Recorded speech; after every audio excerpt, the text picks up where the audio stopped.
Let's get right to our panel. Joining us now from London is Guney Yildiz. He's a visiting fellow at the European Council on Foreign Relations and has done research in northern Syria. Here with us in the studio is Giran Ozcan. He's a representative of the People's Democratic Party to the United States, a Kurdish pro-minority party. From Istanbul, we're joined by Metin Gurcan. He's a security analyst and columnist for Al Monitor's Turkey Pulse. And Daniel Serwer is a senior fellow at the Center for Transatlantic Relations here in Washington, D.C. Thank you to all of you for joining us. Let's start this discussion in Istanbul with Metin Gurcan. Metin, this Turkish offensive against the Kurdish YPG militia in Syria called Olive Branch has already cost Turkey 14 soldiers. Clearly, there are risks for Turkey in this. There are military risks, as we've seen. There are also political risks for the government. What is Turkey trying to achieve here? First, I have to define this operation.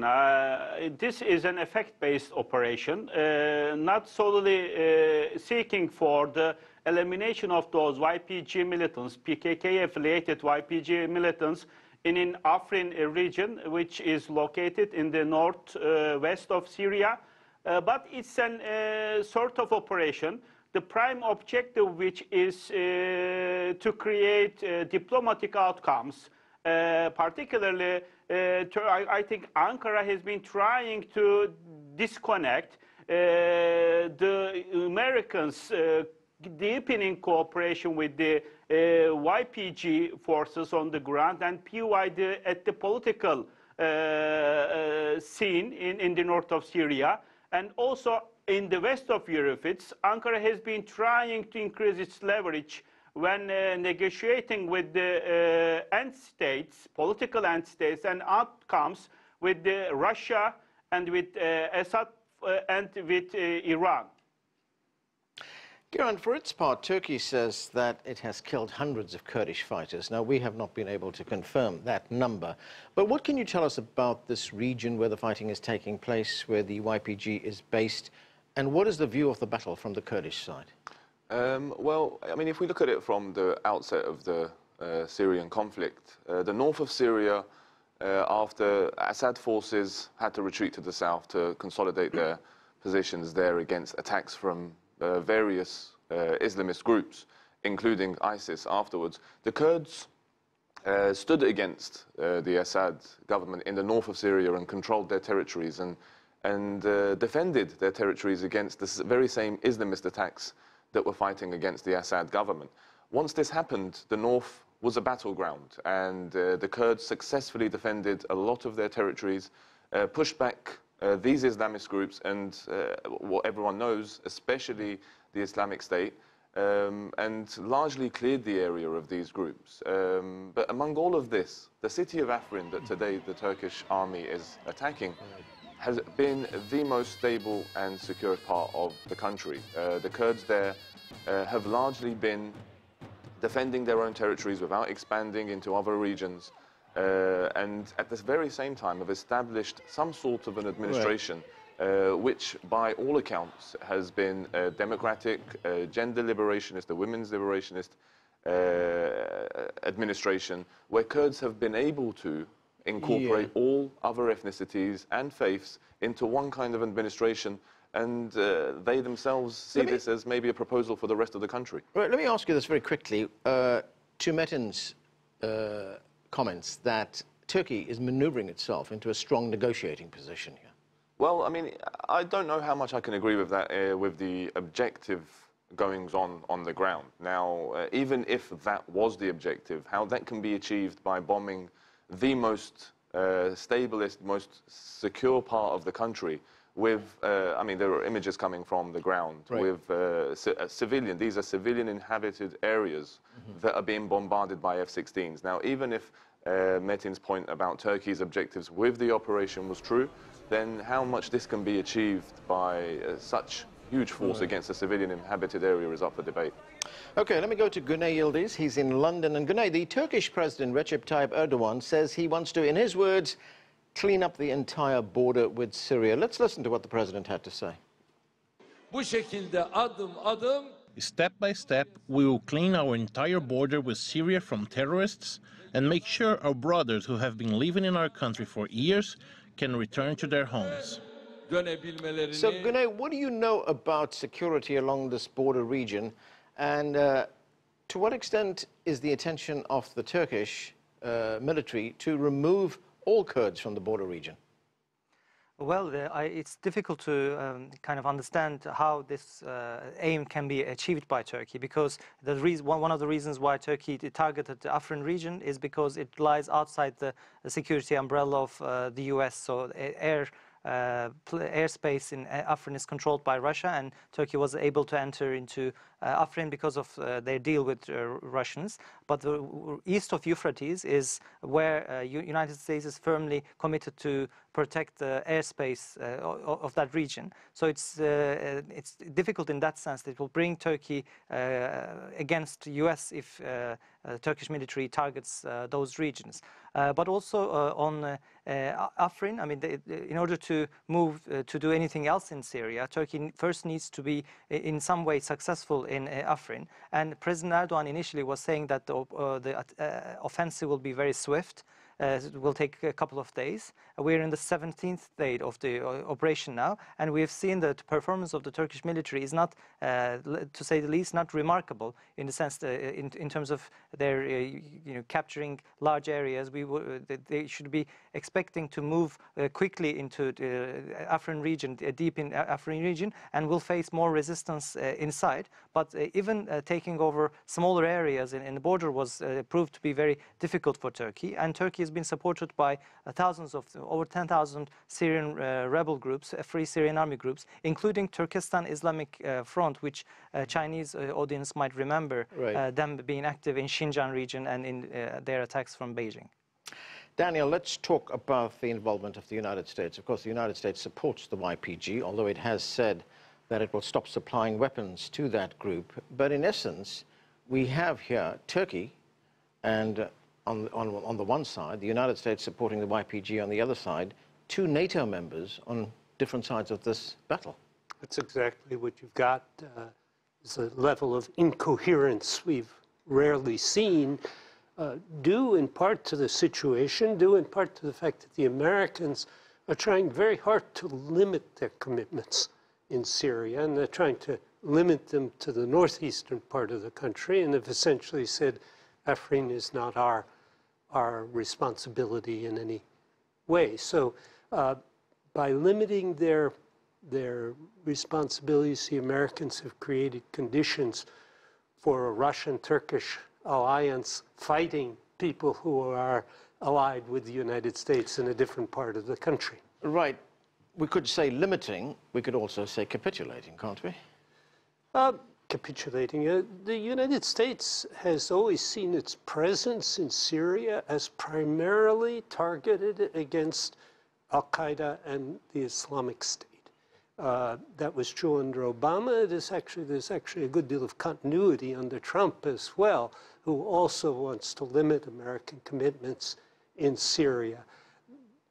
What they've agreed to do is to, at least for the moment, leave the Americans in the eastern portion of Syria until some sort of political settlement can be reached. But that's a faute de mieux, nothing better than that kind of solution. It's not something the Americans intended to do. It's not something they really want to do, but they're stuck.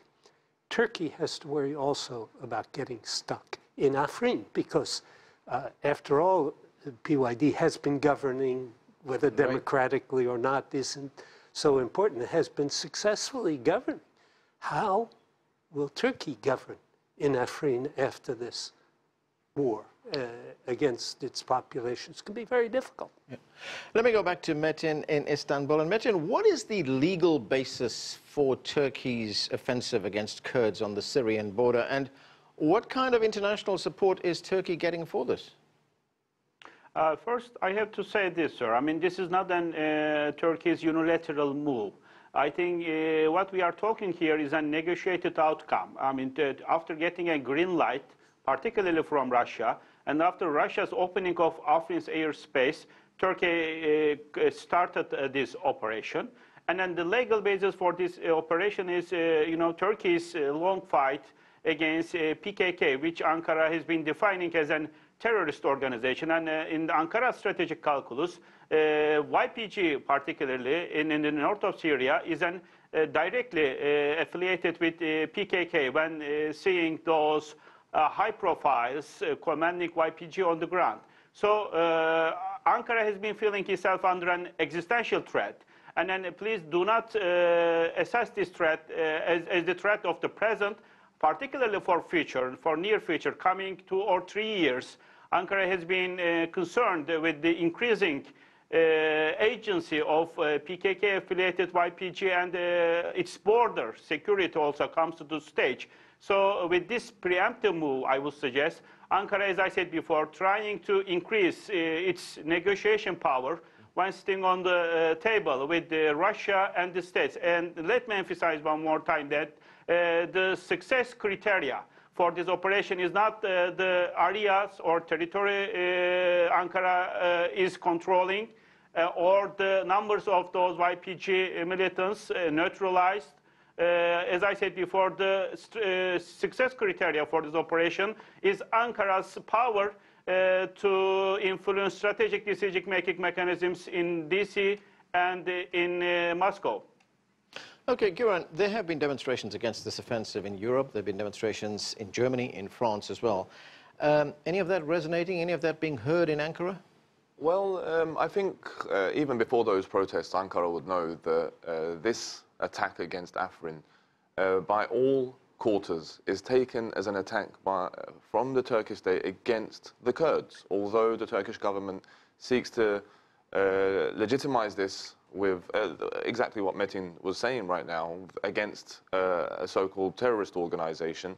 But the whole world, the media, the international media, the Kurds themselves know or believe this to be a Turkish state initiative against the Kurds gaining any sort of status in the region. Now, as you know, half of the Kurds in the region live in Turkey.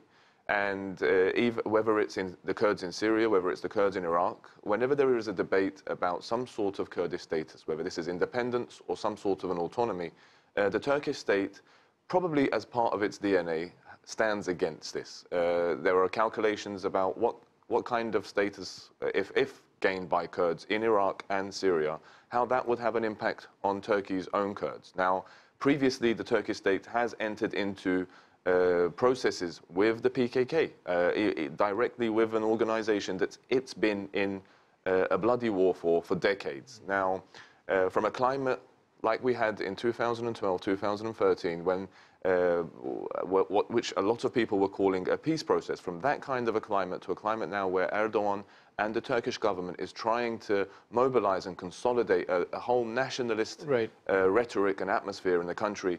And in my opinion, purely down to election arithmetics, what we can say is that the Turkish-Kurdish peace process, some sort of a reconciliation between the Turks and Kurds, is being sacrificed for one person's, if not one party's, monopoly on power in Turkey. So it's got a lot to do with domestic politics. Definitely. Okay.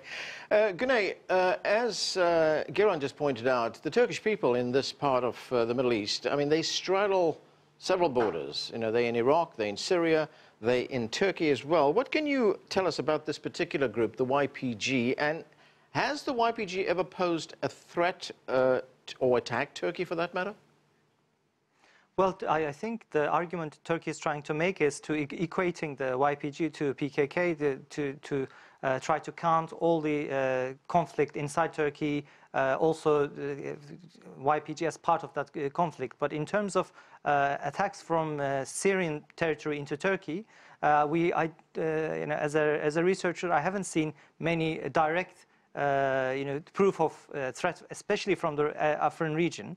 But what the Turkey's argument is that YPG is linked to the PKK, and anything YPG gains will be you know, in support of the PKK, and it will then create an indirect threat. But on the other hand, YPG has been very careful in not posing any threat, especially most of the border is a flat border and being covered by 2-3 meter high walls by Turkey across the border. So you know, it will be a kind of suicide for YPG to try to target Turkish territory from Syrian border. So I haven't seen much proof of that. Daniel, there clearly is concern in Europe over this offensive. The French President Emmanuel Macron has warned against a full-scale invasion of Afrin by Turkish troops. He's tempered that criticism down a bit after Turkey said that the intention is to secure the border. But why are countries like France so concerned about what is going on right now? Well, I think this kind of incoherence affects everybody, and in France, Germany, Britain, will all be concerned about the potential refugee flow, because that refugee flow, though initially into Turkey and Lebanon, from the south into Jordan, ends up pressuring the Europeans a great deal. So I think any escalation of the war in Syria at this point is anathema to the Europeans. They want to see a negotiated solution, and this does the United States, as does everyone else if you ask them. But the fact of the matter is none has appeared feasible at this point, and I'm not seeing an end to this war anytime soon. And Metin, if we look at the situation on the ground, we have the Syrian president, Bashar al-Assad, who's denounced the offensive. Now, you have Turkey taking on the YPG, which in turn has been taking on ISIL. Is Bashar al-Assad now concerned that with this Turkish offensive, his fight against ISIL is being weakened? I mean, we have to remember another important fact. You know, in 2016, late 2016, Ankara has signed a memorandum of understanding in Astana guaranteeing the unity of Syria. So Assad and his government right now, they are they are criticizing this move. But at the end of the day, I think we will see a sort of negotiated outcome after this Afrin operation under the mediation of Moscow. Both Ankara and Assad will sit on the negotiation table behind closed doors maybe, and we will see a sort of handing over of the authority of Afrin from YPG forces to the Assad forces. This is the outcome that we will witness at the end of the day. Whether Turkey is, how can I say, the winner, or whether the YPG is the winner in Afrin. So this is the outcome. And I think Assad is waiting for his time. As I said before, in the west of Europe, Russia is the one running the show. And this is the end state Russia has been dreaming of, the handing over of Afrin region to the Assad regime at the end of the day. Giran, Russia withdrew its forces from the region just before Turkey started this offensive. Was this coincidental or is this coordinated? No, I mean, there's no chance of that being coincidental. Yeah. What was ironic was that only 24 hours before, some Turkish media actually claimed that the Russians had withdrawn from Afrin. This was originally rejected by Sergei Lavrov, the foreign minister in Russia, but the very next day it was said that the Russian forces had withdrawn, and some sort of agreement had been reached between Turkey and Russia for the operation to be initiated. Only a couple of days before that, Turkish intelligence chiefs and several generals were in Moscow, and it doesn't take a genius to guess that Afrin was on the table, that there was a whole discussion about what kind of operation would be conducted in Afrin. But this was almost more than 2 weeks ago, and a lot of things have changed since then. Now, we're already hearing talks of Russian jets being downed in Idlib, right. Although it's said to be that this was from a group, Hayat Tahrir al-Sham, which isn't under the umbrella of the Turkish-backed FSA at the moment, but Idlib is a city where the Turkish state is very active, and part of the deal to take Afrin, Idlib was part of that deal. By all accounts, this was the actual negotiation on the table in Moscow. But now, with the downing of the Russian jet, and with certain talks we're having already, now I don't think the result of the actual conflict in Afrin, no one's going to wait for that. As Guney was saying earlier, no one's expecting this to be a quick, fiery operation. This is going to take months, if not go into its first year. And I think the negotiated settlement will have to be sat down. People will have to sit down. The forces that are active on the ground will have to sit down way before that, because no one's expecting this to be a short operation. And with Russia's approval of Turkey's operation into Afrin, the discussions have already started about then the Kurds to the east of Euphrates, what are they going to do? To the west of the Euphrates, sorry, what are they going to do? Until now, there was a certain relationship with Russia. Now, if Russia is concentrated on the end game in Syria, then it's going to have a Kurdish policy. The Kurds in Syria are a sizable portion of the population. The Russians are going to have some sort of a Kurdish policy for the settlement in Syria.